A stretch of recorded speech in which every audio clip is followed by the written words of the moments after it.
And we're talking Royals baseball here on the Kaufman Corner podcast with you, as always, the good doctor, Dr. Rany Jazayerli. My name is Soren Petro from Sports Radio 810 WHB in Kansas City as we give you our playoff optimism meter for one.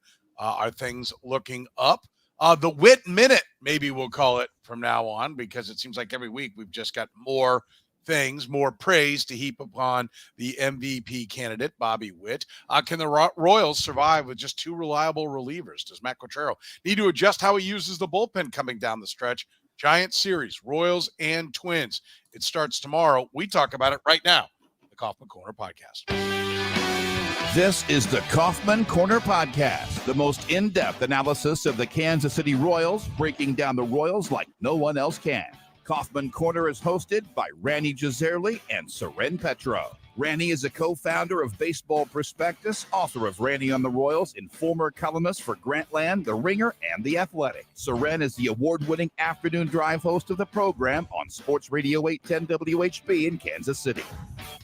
Kaufman Corner is proudly brought to you by Gann Asphalt and Concrete, Kansas City's nationally recognized full-service paving and pavement maintenance contractor, making parking lot problems disappear in Kansas City since 1994. Free consultations, no commissions, in-house crews, and every project comes with a written warranty. Find them online at GannAsphalt.com or call 816-484-3338. Gann Asphalt and Concrete, one contractor, all things parking lot.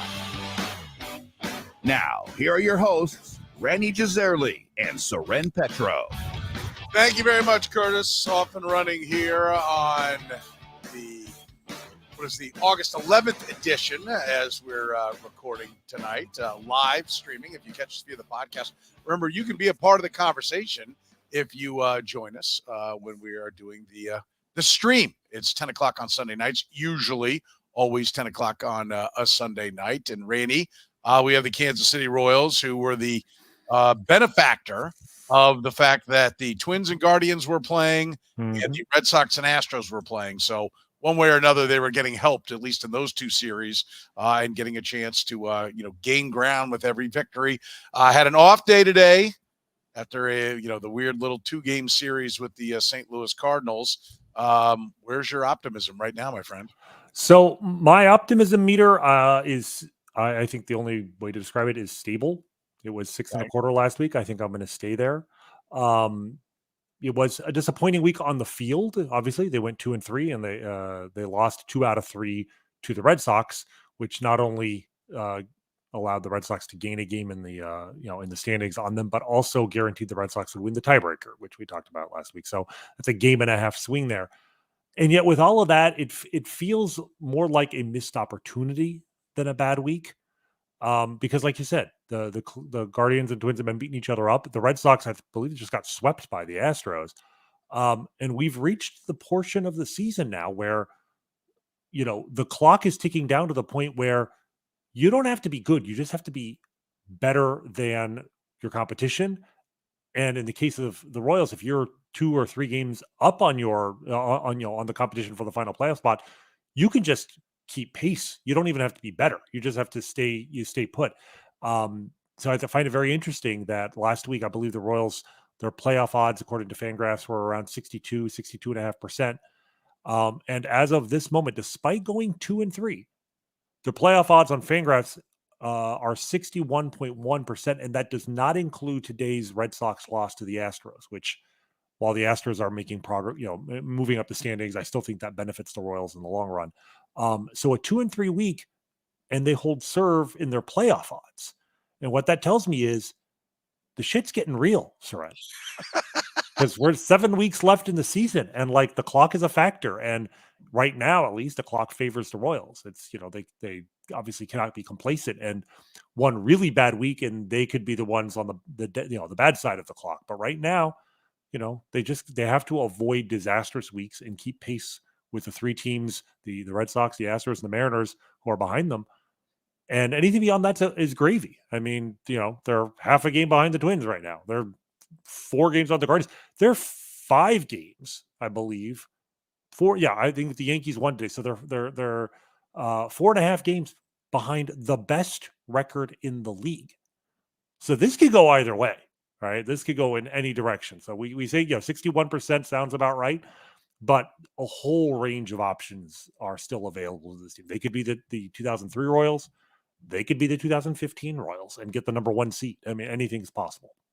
Yeah, I listen. Last week, I think I had, what did I have? Let's see here. I had him at 4.5. I'll go to a 5. And the reason I'm up to a 5 is the fact that, so you're staying at 6.25, by the way. I always like to track this. Okay. Yep.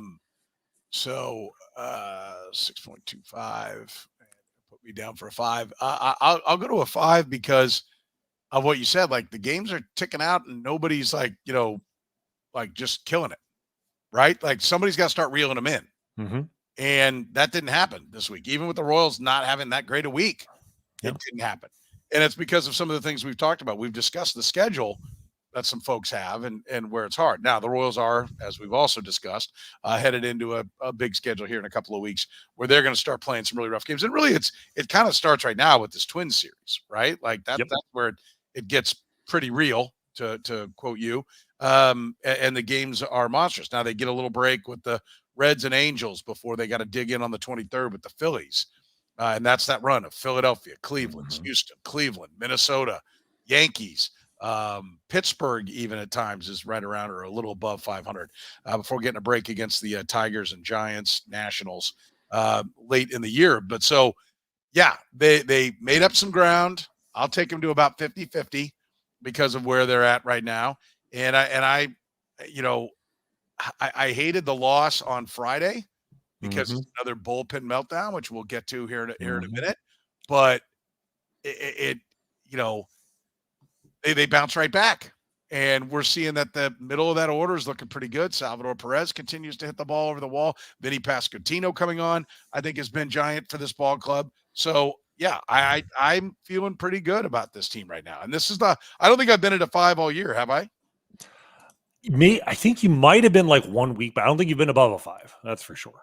So it's funny. I mean, you literally you went up half a point after a 2 and 3 week. Yes. But that speaks to what the other teams are doing, the fact that a lot of them are beating up on each other, but also the fact that the clock is a factor, and that's it's exciting. The fact that the Royals have made it to this point in the season, and are still not just in contention, but like literally in the playoffs if the season ended today. I mean, back in, you go back, we've talked about the 2003 Royals a lot because that's really the only comp we can think of a team coming off a 100-loss season that, was in a playoff race all season long. But that team, it was all about the division because they had no chance of winning the wild card. And on this date, August 11th, this was sort of their high water mark late in the year. They were up a game and a half on the division. They were tied for the AL Central as late as the morning of August 21st. But then What year is this? This is 2003, the 2003 Royals. Okay. They were tied August 21st. They fell a game out, and then they got back to a tie. So the latest they were in a position to make the playoffs was August 30th. But right now, the Royals, I believe, are 3 games up on a playoff spot. That team was not 3 games. Was not 3 games up on a playoff spot later than August 4th. So we're already entering the last gasp of that 2003 Royals team. Now, of course, a big part of that is there are 12 playoff teams now, not 8. Like, that's a big difference. But still, the playoffs are the playoffs. The playoffs are the goal here. This team has still got some fight in them, and they're about to, enter a incredibly important stretch of the schedule, or an incredibly difficult stretch. But right now, they've got these 3 games against Minnesota, and the interesting is this is gravy. Like, if they can move ahead of the Twins and get the number 2 wild card spot, the number 5 seed, that's a bonus. But really, it's just staying ahead of the Red Sox, the Astros, and the Mariners. That is their main goal. If they can get ahead of the Twins as well, that gives them one more out, one more team that they just need to stay in front of in order to make the playoffs. I'll point out in 2015, their championship year, which I don't think this year necessarily compares perfectly to that, but they were sitting at 68-44 and 12 games up, right? 2014, on August 11th. They sat at 64-53 and were up a half game in the division. Mm-hmm. So, they're better right now than they were in 2014. Yeah. They've half a game. They're half a game better record. They're more clear of a playoff spot, but obviously that team was fighting for the division. And very narrowly missed. Look at where they were in the wild card at that point. Right. I think 2014 may be a better comp in some ways, yes. But of course in terms of the standings, in terms of the pennant chase, in terms of the type of team, obviously wildly different, because that was a team that barely outscored its opponents, but performed better than their runs versus runs allowed would suggest, because they had one of the all-time great bullpens. This team is still elite in terms of run differential. The Royals have won 26 games this year by 5 runs or more. They had their 26th blowout win against the Cardinals yesterday. That equals the total number of blowout wins they had in all of 2015. And more than any other team going back to 1989. The last team that won more than 26 games, last Royals team that won more than 26 games by 5 runs or more was the 1989 Royals. So this team has no problem blowing out their opponents, but they're 15-15 in 1-run games. They've blown, I don't have the exact number here, but they've blown an awful lot. I think at least, I want to say 4 games that they've lost 4 games that they were leading going to the 9th inning, and even more that they were leading, after going to the 8th inning. So this team, it's a very different setup, but the results are the same. And like that 2014 team, I think this is going to come down to the final week of the season. Yeah, I don't see any chance of them running away and hiding, right? Against that schedule, it would be difficult for sure. Yeah, they're just, it'll be a fight all the way to the finish. And the question is Boston strong enough? Somebody made the comment I put up there. If the Royals can play 500 baseball, they're at 87 wins. The Red Sox have to go 26-20. Are the Red Sox good enough to go 26-20? It's funny because they have some definite strengths, that Red Sox team, but they also have they have the same bullpen issues that we do. That was what made the relief market at the trade deadline so interesting, was simply the fact that even contenders, even good teams, were looking for not just one but 2 or 3 relievers. So the fact that the Royals were actually able to get not 1 but 2 relievers in that market, and granted, one of those acquisitions has not worked out at all so far, but the point is they were able to make trades.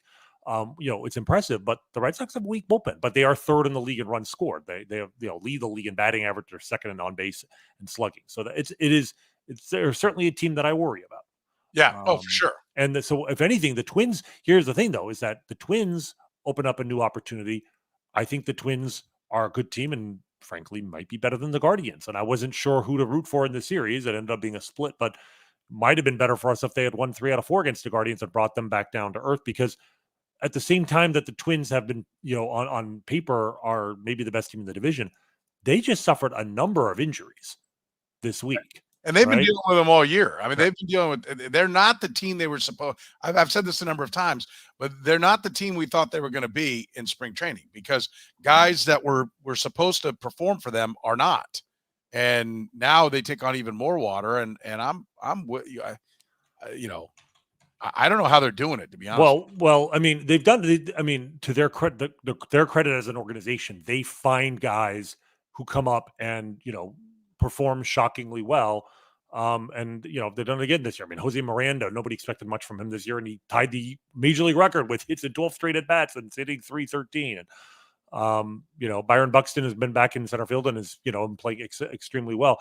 They've gotten Carlos Santana, who could barely hit for the Royals 3 years ago, and he's 38 years old, and he's having he's basically hitting as well as Vinny Pasquantino at first base, right? So they do a lot of things well in Minnesota, but the thing that really I think can change the course of this divisional race is the fact that Joe Ryan, who might be their best pitcher, probably is their best pitcher on in overall, is got he's on the injured list. He's got a teres major strain. The teres major is one of the muscles not in the rotator cuff. I believe it's the teres minor, if I remember my anatomy class. But it is a muscle in your shoulder, so that's not a good thing to strain, and is out indefinitely and possibly the whole season. So that by itself, I mean, if the Royals suddenly lost Cole Riggins for the rest of the season, we would be in a creek without a paddle. So the fact that the Twins are potentially without Joe Ryan, they are suddenly more vulnerable than you would think from the fact that they are, they were charging up the standings and looked like they might unseat the Guardians. And then the Guardians on paper have outplayed their projections by more than any other team in baseball. And it's not particularly close. On paper, some of the analytics models will tell you they're barely a 500 team.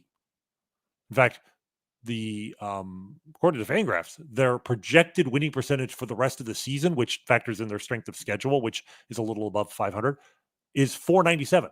So they basically are saying the Guardians are a 500 team that's been playing way above its skis for 4 months. They may continue to do it, but they may not. And if they go 500 the rest of the way, the Royals are only 4 games back. That means if the Royals go, let's see, they got 44 games left. So they go 26-18, and the Guardians finish 500. They'll finish tied for the division, and then it comes down to the tiebreaker. Right now, the Royals have won 4 out of 6 against the Guardians. If they can win, so they have 7 more games. They need to go at least 3 and 4 against the Guardians. They'd win the tiebreaker. So there's a lot of things in play here. Like I said, they've lost the tiebreaker to the Red Sox. They'll probably lose it to the Twins because they're 2 and 5 against the Twins. But they are in good shape against the Guardians. They are in good shape against the Mariners, who they finished 3 and 3 with, but the second tiebreaker, I think they'll win. And then they are 3 and 0 against Houston. So as long as they win 1 game against the Astros, we have 4 games in Houston later this season, they'll have the tiebreaker there. So again, the fact that we're sitting here calculating tiebreakers, talking about multiple paths to the playoffs in the second week of August is. This season's already been a success no matter what, but it's starting to feel tangible, I think, in a way that it wasn't before. And at the same time, that makes individual losses that earlier in the season may have been looked at as a learning opportunity, et cetera. A game like Friday where they lost a game they should have won, that much more painful because you just worry. I mean, there's a significant chance the Royals will miss the playoffs by 1 game. And every game that they lose that they could have won makes you think, is this the game that we're going to look back at as, the game that we're really going to losing for the whole year? Coffin Corner is proudly brought to you by our friends at Gann Asphalt and Concrete with free consultations, no commissions, in-house crews. Plus, every single project comes with a written warranty. Gann Asphalt keeps your parking lot safer, helps you and your business avoid unnecessary delays and costly expenses. You can find Gann Asphalt and Concrete online at GannAsphalt.com. That's GannAsphalt.com. Or call them at 816-484-3338. Gann Asphalt and Concrete. One contractor, all things parking lot. I'll remind you, if you're looking for seal coating, get signed up now. We've had some cooler days here. Pretty soon it'll be fall. It'll be getting cooler. You'll be racing against the weather clock. Don't do that. Book right now before the weather turns cold with Gann Asphalt and Concrete online at GannAsphalt.com. I want to highlight this from Blake. He said, am I wrong? I think that the 6 seed might be more desirable than the 5 this year. I'd much rather play the winner of the West in the wild card round and Cleveland in the division series than the loser of the East. Excuse me. And I know that's something we talked about this past week on my radio show, that look, you want to go butt heads with the Yankees? Is that what you really want to do? Or is it better off to take the divisional winner of the West? I listen, that's great. Let's just get there. Right. It is a glitch in the system. And it's one of the reasons why I'm not a huge fan of, having 6 playoff teams in the playoffs and having 2 division winners get a bye and the third team not getting by, because in any given year, the worst division winner is probably going to be worse than the best wild card team. And so this is going to take place every year, where if it's, the last weekend of the season and you've already clinched a playoff spot, but it's a matter of, do you get the 5 or do you get the 6? Teams are not going to be incentivized very well. But obviously, that is assuming you make the playoffs. This is not something we even worry about until the last week, if not last weekend of the season.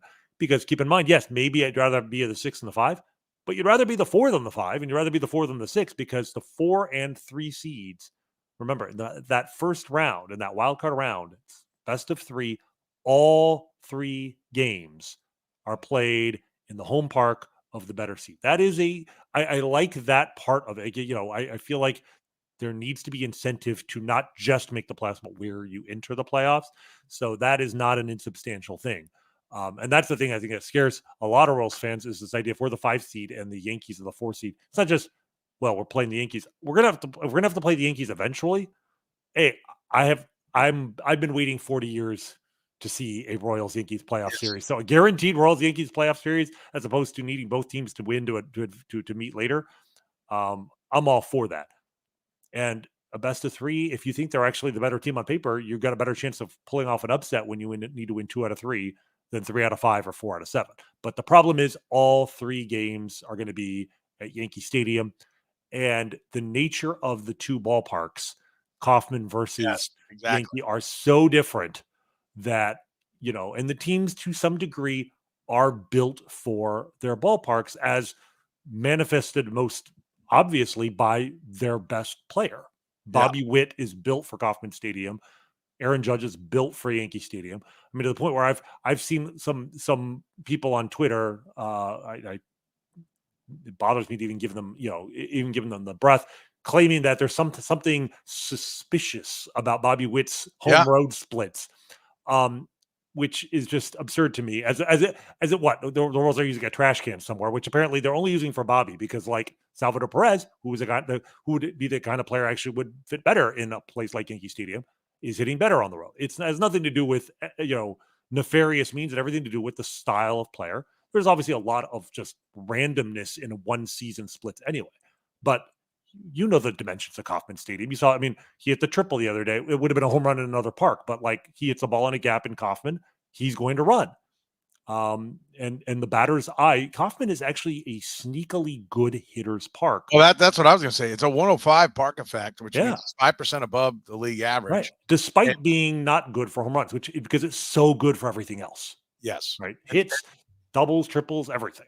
And it's not just, and yes, Salvador Perez is the counter argument that he's not hitting better at home, but the Royals as a whole, as a team, they do hit better at home. They are much better at home. Right. And they're winning more at home, right? But that's fine. That they built, that ballpark, it drives people crazy sometimes when you miss out on a home run maybe you should have had, but like, it hurts both teams. And the Royals have taken advantage of it this year. So having home field is, that in itself is worth trying to get the 4 seed, if not win the division, right? So we don't need to worry about any of this until much later in the year because everything is still open. The 1 seed is open, and a below 500 season is still on the table. So we'll talk more about this if we need to. But my hope is, I mean, if they're fighting for the division, it's all moot because, I mean, you win the division, you're probably getting a first round bye, even if you don't get the 1 seed, right? Like, as long as you stay ahead of the AL West winner, you win this division, you don't have to worry about the division round at all. Yeah. So, and that's the wild card round. You mean, right? The wild card round. Yes. Yeah. And I think that's the key, and that's why we bring up where the Guardians are. But and they do look like they're leaning at the tape here of late. So yeah, I'd love this playoffs of any kind would be great.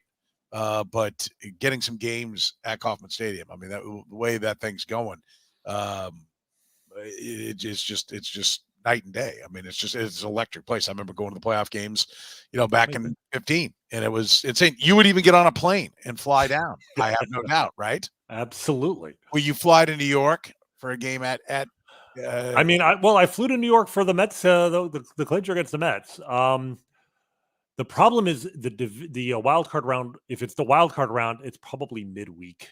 And to go for 3 games, I have a number of patients on my schedule would not be thrilled to find out that I had to cancel my schedule that week, but that would be difficult.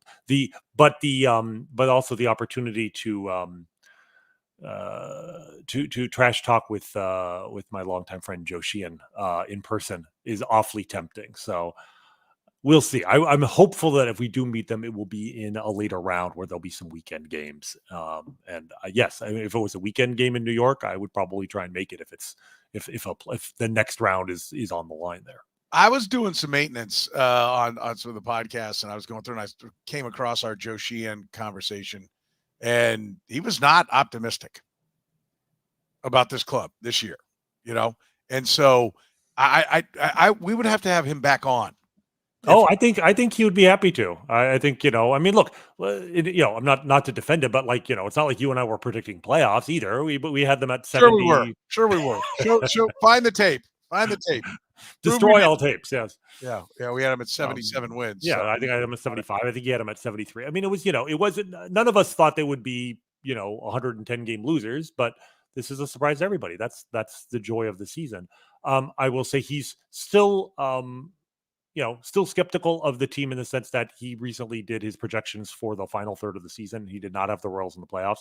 But what I think what was most interesting about his playoff projections, he had the Guardians missing the playoffs.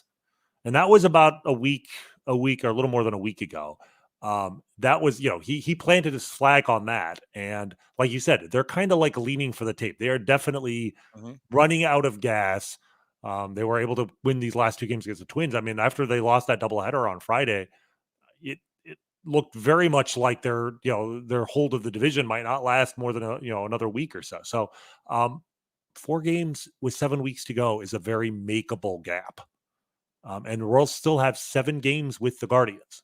They very much control their destiny in the division. They have 6 with the Twins starting tomorrow and then 7 with the Guardians. So again, everything is up for grabs. And, I need to make some popcorn because I think it's going to be a lot of fun the rest of the way. Yeah. I love this. Curtis says Joe's more skeptical of the Royals than most fans are of the bullpen now. And also comments as Twins, not so much. They scare me, even hobbled.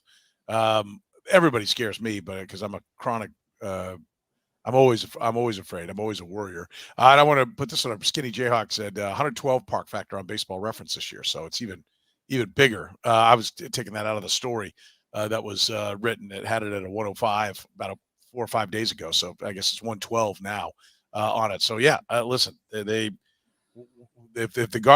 they can, will 500 baseball get them in? Do you think if they can get to 87 wins?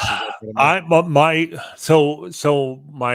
former colleague Clay Davenport, who was our stats guy with Baseball Prospectus from the beginning, he has his projections. And one of the things I like that he does is that he also doesn't just give you projected like winners of the division, but also like how many wins it likely will take to make each of the wild card spots. So you have an idea of like what in each simulation, what the last playoff team actually won. So for instance, right now he has the average wins to win the division is 93.1, regardless of which team that is. So it gives you an idea. You want to win the division, you got to win 93 games. We're 65 and 53. That means they'd have to go 28 and 19, I guess. Yeah. The rest of which, that's they have to get hot, but that's not out of the question, right? Which is I think it's out of the question with the schedule they have. Yes, it's schedule they have in the bullpen they have. Come on, it's a hard ask.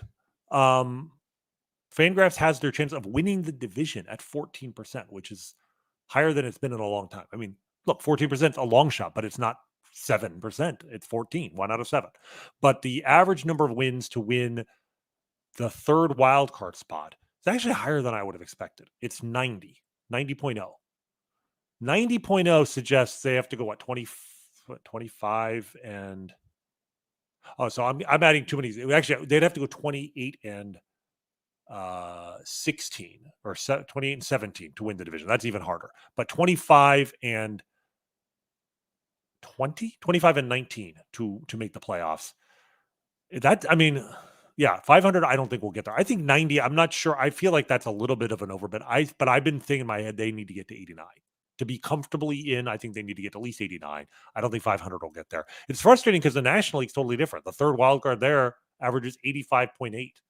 Like they just, happen to be in the wrong league this year. A 500 record the rest of the way in the National League would probably get them there. I think they need to aim for at least 24 wins. They got 44 games left, so 24 and 20. Which 24 and 20 is, it's 500 and turn 2 losses into a win. It's not difficult. The problem, like you said, is the schedule. They have a 20-game section of that schedule that is just, probably the toughest stretch of the season. It's just one contender after another. And, we're obviously worried about their starting pitchers, especially running out of gas. One of the blessings of this weird stretch here where they had 2 off days in the span of 4 days, is it means Lugo and Reagans are getting 6 days of rest before their next start. All right. And I really think they need that. I mean, Cole Reagan's velocity, he says he feels good. He says he feels healthy.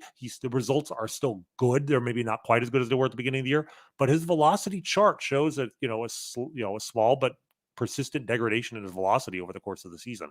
So yeah, we have to start worrying about, whether they have the gas left to take on the gauntlet of the season that starts in 10 days. Well, I mean, that stretch of 20 games, you think they're going 10-10?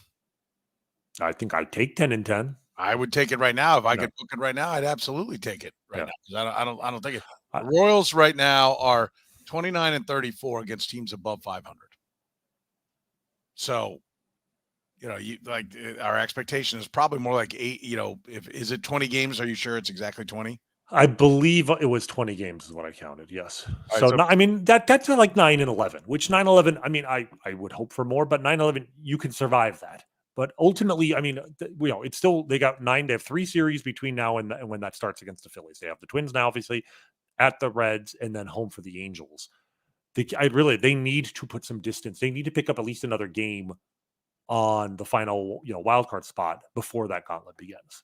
They're up 3 games now. It would be really nice to go into that stretch up by 4 games, because that if you're up by 4 games, you can weather a 9-11 stretch and still be right there. And then you finish. You have 3. I'm not counting the Pirates in that stretch, because the Pirates overall are beatable, but it's very much dependent on the pitcher they get. If they see Paul Skeens, then the Paul Skeens game is up there with any other game, with every game of the season in terms of how difficult it'll be to win. We'll see. Maybe by then they'll have shut him down for the year. I mean, there are things you can hope for. But then you finish with Detroit, the Giants, at the Nationals, and at the Braves. And your hope is that the Braves, the final series of the season, that maybe their games don't have meaning in terms of seeding and they may not be fully motivated. But at least the Tigers, Giants, and Nationals, that's a very winnable stretch of 9 games right there. Right now, Bobby Witt Jr. is on pace to become the 6th Royal to have 100 RBIs and 100 runs in the same season. 6th Royal, it's been done 10 times. Can you name the 5 who've done it? 100 and 100? 100 and 100. So George has done it. George did it twice. Mike Sweeney, I'm guessing, has done it. Mike Sweeney did it twice. Beltran? Carlos Beltran did it 4 times. 3 more? 2 more? 3 more? 2 more. Did Tartable do it? Danny Tartable did not. Okay. I wasn't sure about the runs. But there is a right fielder. There is a right fielder. Oh, Jermaine Dye. Jermaine Dye did it. Jermaine Dye. 2000, and 1 more. 1 more. Is it an obvious one or like kind of a not really? No, it's not obvious, but you'll be like, oh my God, yes. It's a season that is a phenomenal season. One that when we did our Darryl Porter? Darryl Porter. Porter got there. Darryl Porter did it in 1979, 101 runs and 112 RBI, along with 121 walks. Right. He had the hundreds across the board. That was in it. Yeah, it was amazing what he had. But yes, Bobby Witt Jr. is barreling towards that, already at 100 runs now, and I think 87 RBI. So he's 13 RBI away with still. We're in early August. He's going to smash through it, barring getting injured. He's having, again, the counting numbers are phenomenal. The slash numbers, almost 1,000 OPS. What more can you say about the guy? Bobby Witt is filling up the stat sheet like few, if any, players in Major League history. All right, you brought up, okay, only 5 Royals have ever performed that feat. I'm going to give you another feat that Bobby Witt is, if the season ended today, that he has accomplished with his numbers that only 1 player in Major League history has done. So I'm going to give you these. Bobby Witt is currently hitting at least 340. He's batting 347. All right. But yes, in 347, he got 33 doubles, 11 triples, 22 homers, and 25 stolen bases. All right. In all of Major League history, 1 player has hit 340 or higher batting average, and then had at least 30 doubles, 10 triples, 20 homers, and 25 steals. So I'm not putting the bar exactly where Bobby is, where he's just at the number. 30 doubles, 10 triples, 20 homers. He has 33, 11, and 22. 25 steals, yes. 340 batting average or more. And again, it doesn't matter how many plate appearances you had. As you have the counting stats and the batting average is there. It's been done once in the history of baseball. Want to guess who that might be? Wade Boggs maybe do it in the year that the ball was juiced in the 87. steals. Remember the steals. Oh, the steals. The steals and the triples. Like what I'm saying. This is not. I thought Boggs might have got to like 10 even triples.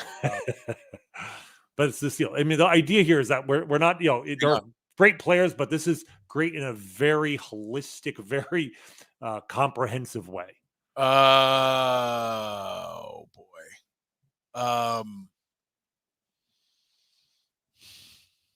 The 340. That's putting some numbers up there and stealing the bases. Yeah. It's not going to be a surprise name. Let's put it that way. Mike Trout. It's the guy that Mike Trout was chasing as the GOAT. Let's put it that way. This is the guy I would call. In fact, I wrote about for the Ringer just a month ago as my pick for the greatest football player of all time. Greatest football player of all time? Baseball player. Greatest baseball player of all time.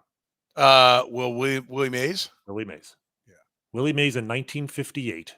Same batting average, 347, 33 doubles, 11 triples, 29 homers, and 31 steals in a full season, 152 games. Bobby's with 44 games to go. Like, if he stays healthy, he's almost certainly he's going to put up enough doubles, triples, homers, and steals that I can take the batting average out entirely, and he will have counting stats of a combination nobody has ever gotten to. If I take out the batting average, there's only, I think, 7 or 8 other players, and most of them have around 35 doubles. So like a few more doubles, maybe one more triple, he'll be in absolutely unprecedented territory. It's absurd. It's just absolutely absurd what he's doing, and he's doing it in a year. The other thing that, I mean, we obviously have talked about, George Brett's 1980 as sort of the gold standard, as the best season in Royals history. But if you want to take a very literal approach to MVP, valuable as in like, does this season change the course of the entire season for the team? The Royals won the American League West in 1980 by like 10 games, and I think they were up by like 18 at one point. So like George, through no fault of his own, that season wasn't the difference between them making the playoffs and not, right? Whereas if Bobby comes through this year, it's hard to imagine a scenario where the Royals make the playoffs, and they would have made the playoffs anyway without Bobby Witt. Like, he's absolutely, without him right now, they're under 500. And we can say that very clearly. He's approaching 8 wins above replacement. They're 6 full games above 500. You take him off this team, replace him with a replacement level player. The Royals are below 500 right now. So he's really got a case, to maybe surpass George Brett's 1980 as like the most important season in the history of the franchise. Well, he's pretty much on pace. He's not quite on pace for, he's right at 30 homer pace. And so you could be looking at a guy who has a 30, 40 maybe steals, but probably at least 30. He's on pace for like 33, 34 steals. So 30 with 40 doubles. Yeah. And then the double-digit triples. Triples. Yeah. When you put because he's at 11, so he's on pace for like 14, maybe triples when it's all said and done. I mean, I'm pretty sure when we put those numbers in, whatever his batting average is going to be, even if it falls to like 320, it's going to be rarefied air. Yeah. Yeah. I'm saying, no, even if his batting average drops, 50 points, he's still going to be in the company of like 2 or 3 guys. Like there's, Curtis Granderson and Jimmy Rollins both put up tremendous counting stats across the board with the triples and the stolen bases, but their batting averages were, I'm not even sure they hit 300. So, and there's really just 2 or 3 guys like that in the history of baseball. So this season there are so many ways you could define the how good Bobby Witt has been, but I just feel like every game he puts something in the box score, whether it's a home run, whether it's a steal, whether it's a triple. He's starting to get some walks. The biggest issue is his stolen bases have fallen off a cliff because he's been picked off. I mean, just got picked off again, I think yesterday. It's the one weakness in his game right now is that he's just being a little careless on the bases. And I think he's gotten a little gun shy about stealing bases, which is understandable, especially with Vinny Pasquantino getting so hot. It's like, the last thing you want to do is make an extra out right before Vinny bats. So I'm not sure how much his steals will go up, but even if he just gets to 30 there, that'll put him in rarefied territory. And I'm looking up, somebody asked, has anybody done the 30-30-30? I'm putting that into the search. Was it 30 doubles, 30 homers? What were they asking? 30 homers, 30 doubles, and 30 steals. Hang on here. Let's see here. So Jimmy, I'll have it for you here in a second. Jimmy Rollins has done that, but he didn't hit 300. He hit 296. That's the thing. It's the batting average that really sets Bobby apart from most of the guys doing this. I mean, he's leading the major leagues in batting average now, right? And it's not close. I mean, Stephen Kwan was like way ahead of everybody else, and Stephen Kwan has come way back down to earth. His batting average now is 326, which means that Bobby is leading the majors, not just the American League. He's leading the major leagues in batting average, I think, by 20 points. Here, let me see if I'll give you the exact numbers here. Yeah, 21 points. Bobby Witt is leading the major leagues in batting average by 21 points. That would be the biggest gap between first and second place in batting average since Josh Hamilton in 2010, when he led the league by 23 points in batting average. And it's only happened twice this century that one player led the league in batting average, the major leagues, not just his league, but all players, by at least 20 points. We don't think of like batting average as Bobby Witt's core skill. We think of the power, we think of the speed, we think of the defense. But he's also lapping the field in batting average. It's remarkable. I mean, it's Jimmy Rollins and Ken Williams. Ken Williams, 22 are the two guys that have 30-30-30'd homers, doubles, steals, and then double-digit triples. But like when you put in, the fun thing is always to put in exactly what Bobby has. So if it ends up being 13 triples, like in this case, Ken Williams had 11. Jimmy Rollins had 20 triples in 2007. So that'll be some of the fun stats to put in there. Oh, believe me, I have a baseball stat head page open to his exact stat profile across the board, and I update it with every. So yeah, one or two more triples. I think if he gets to like even one more triple, you take out the batting average and you're down to like 5 players. Well, I think the thing that's interesting is 38 doubles by Jimmy Rollins, 34 by Ken Williams. So if he can get to 40 doubles, right. I think Bobby Abreu had 44 doubles in a year where he also had 10 triples and 25 homers. But now with Bobby getting his 11th triple yesterday, you can manipulate the numbers in a number of different ways. But I think if he gets to 35 or 36 doubles, one more triple, and gets to 25 homers, he's basically in the clear. He's basically forget the batting average. His combination of triples, doubles, homers, and steals will be unprecedented in the history of baseball. It is, again, it's 1922, so it's a different time. But Ken Williams was 37 of, guess how many attempts?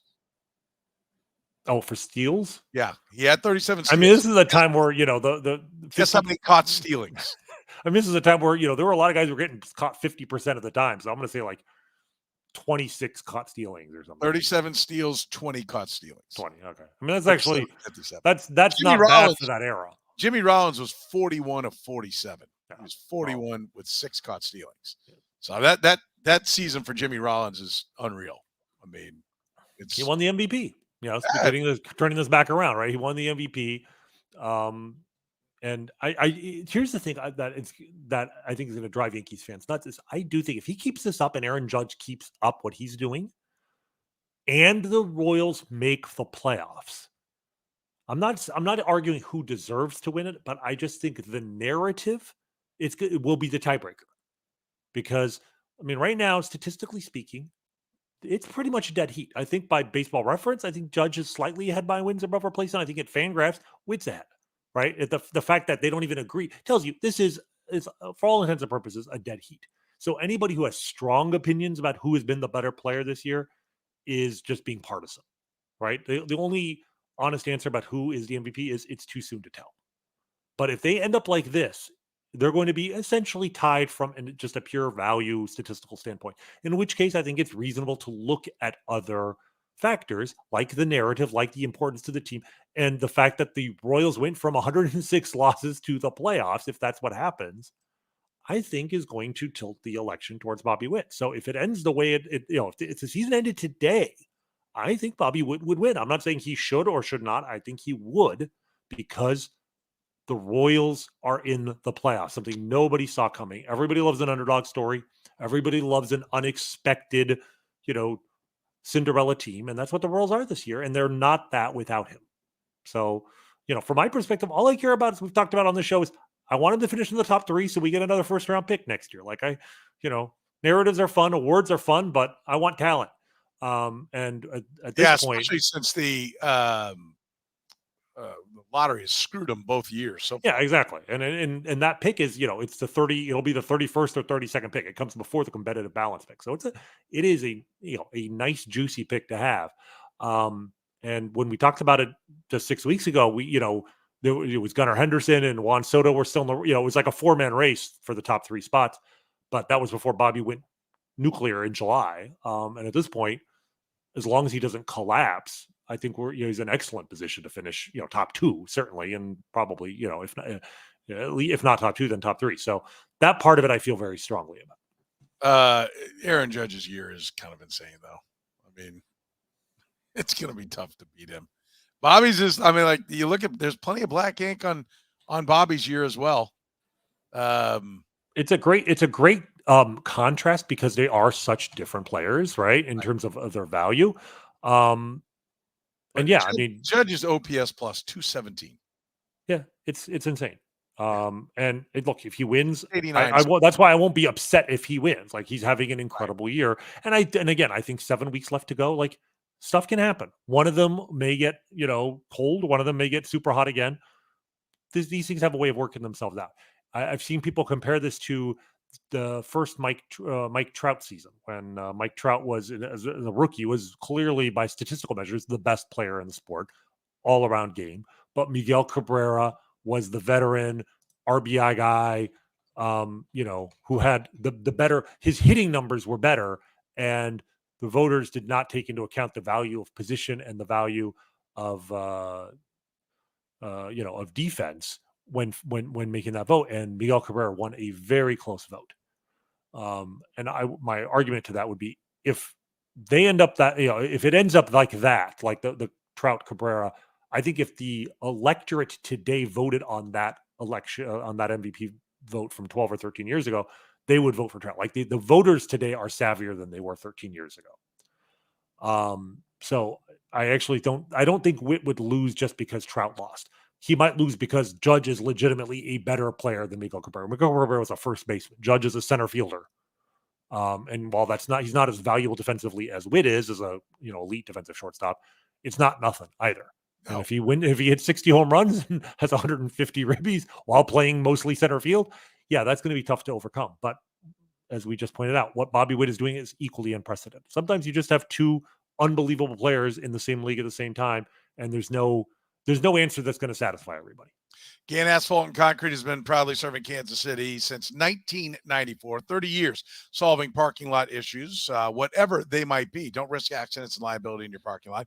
Get your lot restriped today. A brightly striped lot cuts down on accidents and keeps your parking lot as safe as possible. Make sure that you've got all the proper signage, concrete bumpers as well, proper drainage. Gann Asphalt and Concrete is one contractor, all things parking lot, proudly serving the greater Kansas City area. You can find them online at gannasphalt.com or call 816-484-3338. That's 816-484-3338. I'll say it again. One contractor, all things parking lot. That's Gann Asphalt and Concrete. Online at gannasphalt.com. Can you really live with just 2 relievers? Can this work? The question. This is the question we were all asking ourselves this weekend, right? Look, the Royals, the Hunter Harvey thing has not worked out to this point. I am hopeful that he will be back reasonably soon. I am at least thankful that we have a reason why he has struggled, since he arrived, and that it's not his arm. Like, that's the other thing. It's like, if this were his arm, I'm not sure it would be reasonable to expect him to be able to contribute in any meaningful way before the end of the season. Back, it's not ideal, but he already tried to pitch through it. Michael Massey's been playing through it back, and had to be scratched from the lineup yesterday. He was in the original lineup and they took him out, but when he's played, he's been reasonably effective. So my hope is just giving him 2 to 3 weeks to just shut that back down entirely. He'll be able to come back. But in the meantime, they have Lucas Erceg, and thank God they have him. And they have Kris Bubic, who has been amazing. And I'm hopeful that the Royals are finally realizing that he has been amazing and are going to use him that way. Friday's game, we need to talk about that before we finish up here, because that was the frustration, because that really, that it could have been a 3-2 week. They really they missed an opportunity there. And at the time, I was furious because we didn't know during the game that Hunter Harvey was not going to pitch at all. So it seemed to me that it was set up to have Erceg pitch the 7th, which he did, with a 1-run lead against the Cardinals at home. And then Bubic gets the 8th, Harvey gets the 9th, which I'm not thrilled about Harvey in, the 9th as opposed to earlier in the game. But the point is, I fully expected to see Kris Bubic in the 8th. And when we didn't, anybody who hangs out on Twitter will know, I was pretty upset. But it turns out Harvey wasn't available at all.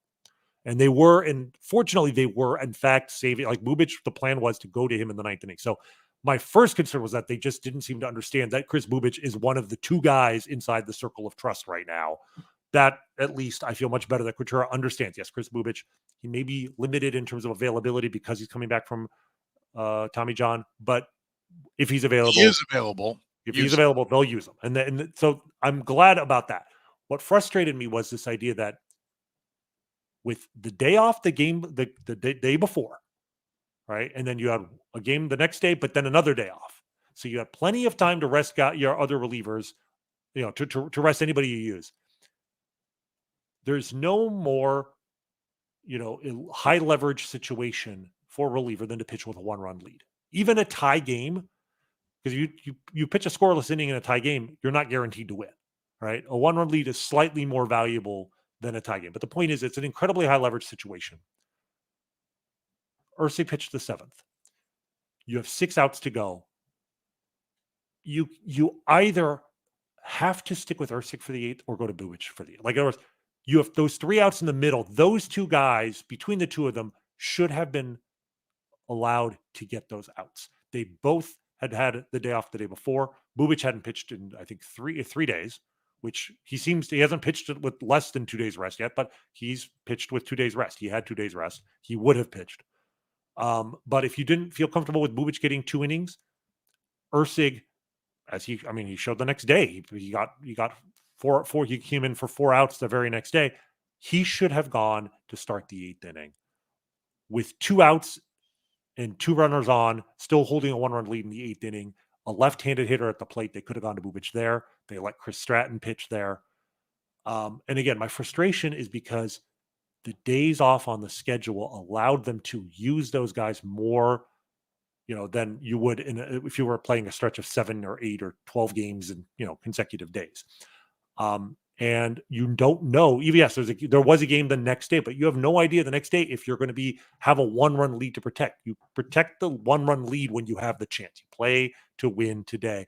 The next day they ended up using Bubic, and then you went to Erceg, but to protect I think a 4-run lead, I think it was a 3-run lead, because the Royals scored 3 in the bottom of the 7th to take a 3-run lead, and then, it was a 4-run lead. Bubic gave up a run, and then they scored 2, and so Erceg ended up pitching the 9th inning the next day with a 5-run lead and 4 outs. And 4 outs when he could have pitched 3. If he had pitched 6 outs and gotten that through that 8th inning and gone to Bubic in the 9th, the Royals win. They could have turned to anybody to protect, a 4 and then 5-run lead the following day. So my hope is that Quatraro learns from this. Like, we're at the point now where learning, it's a learning lesson is not worth a loss, right? We're at that point in the season now where, there are no moral victories. If you lose the game, the cost of that loss is more than you're going to get back by, I'll know next time not to do this. I'm not going to touch the stove the next time. Your fingers burnt. It's too late. But I do hope he learns from it. And the reason it specifically is you almost never play. I mean, literally, you never are scheduled to play 2 games with days off on each side. It's almost unheard of to have 2 off days in a 4-game span. You might have a rain that could happen unpredictably, but to have that scheduled, unheard of. And it seemed to me that he was not prepared for that weird quirk of the schedule. But the reason why it's important that he learns from it is because you never see that in the regular season. You always see it in the postseason. When do you see 2 games, a day off, 2 games, maybe 3 at the most, a day off? It's the playoffs, right? That's exactly what he's going to see in October if the Royals get there. And postseason bullpen management is different than regular season for exactly that reason. So my hope is my hope is the Royals make the playoffs and it matters. And then I hope is if they do, he learns from that. If he's in that situation in game 1 of the wild card round, and the wild card round is 3 games in 3 straight days, but still it's 3 games, and you will have a day off before it, and you'll have at least 1 day off after it. If he's in that situation and they have a 1-run lead in the 8th inning against the Yankees in Yankee Stadium, that he doesn't turn to Will Smith and Chris Stratton in the 8th inning, that he finds a way, even if Hunter Harvey doesn't turn into the reliable third guy that they desperately need, that he finds a way to use Ursig and Bubic. Maybe Alec Marsh will be that guy, but if they don't have it, they've got to win the game you are playing now. Tomorrow might rain. And if it doesn't rain tomorrow, the day after tomorrow, you'll have an off day. So, it was a one-time thing. It was a mistake, but I'm confident he'll learn from it. I just really hope he'll apply that to October. I think that the question just is, I think he'll apply it in October. The question is, when do you apply it in the regular season? And, I asked this of David Lesky this week, and he said it's when you get to September, right? It's when you're 30 games to go. That's when you start managing like it's the postseason. I would say yes, but this was such a unique and weird. I hear you. Yeah, I'm not arguing your point, but I think just you talked about him learning. I don't think, and I agree with you, but I don't think the lesson can be applied for about 2 more weeks. Oh yeah, no question. I'm not this particular one. I'm not sure you can apply it even in September because it's just such a weird situation. But it's a very valuable lesson to learn for October, because I do think a lot of managers, they know intuitively, October baseball is different, but they really don't understand how much the days off in October open up a world of opportunities for you when it comes to your bullpen that you are unthinkable during the regular season. That's something that would be absolutely reckless. Even in September is not just completely fun, but it's actually almost like mandatory in October. So, again, a loss, there's no moral victory in a loss at this time of the year, but if he does learn from this experience what not to do in October, there definitely will be some value to it. Yeah, for sure. What do you expect against the Twins? Singer, Lugo, Reagan. Seems like we've gotten excited about that trio, and they tend to do better when it's not that trio. Being sent out to do, but this is what you're supposed to want is this threesome to go. They've been very well set up, and whether it was an accident or it's quite possible, I'd like to think that coming out of the All-Star break, because remember, they didn't go straight. I think Reagan's ended up being the 4th guy to pitch after the All-Star break, and I thought at the time that it was a matter of just giving him a little more rest because he pitched in the All-Star game along with Lugo. But I actually think it's almost certainly that they looked at the schedule and that weird 5-game week that they just had, knowing that they played the Red Sox, 2 games against the Cardinals, which are a National League team, and as much as we hate the Cardinals, it has no playoff implications, and then 3 against the Twins, and they lined it up so that they could have Singer, Lugo, Reagans in a 3-game series against the 2 teams closest to them in the standings. So I have to assume they did that on purpose, in which case kudos, because look, they got their best ones lined up. And at least right now, as I say this at 10:59 p.m. on Sunday night, ESPN has the Twins starter for tomorrow listed as undecided. Or sorry, that's Tuesday's game. Sorry, tomorrow's game is Pablo Lopez, but still Tuesday's game undecided.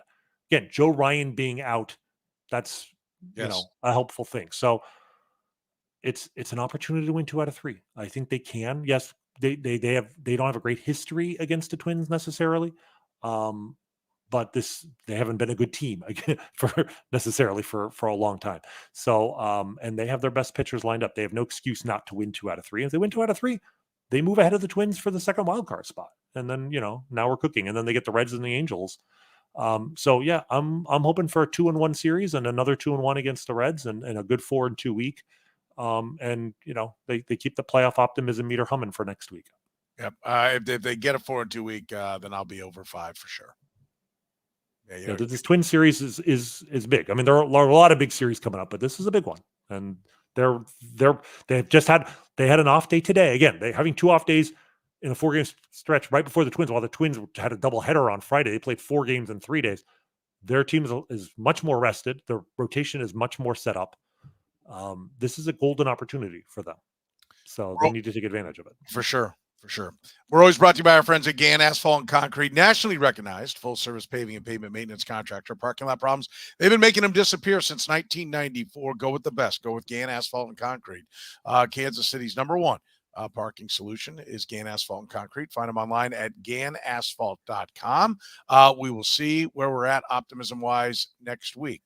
Big week for the Royals. Big series against the Minnesota Twins. We'll be back to talk about it next Sunday night. Remember, if you're catching us via the podcast, you can be a part of the conversation in the chat room when we stream live Sunday nights at about 10 p.m. For the good doctor, Dr. Rany Jazayerli, I'm Soren Petro saying thank you very much for joining us here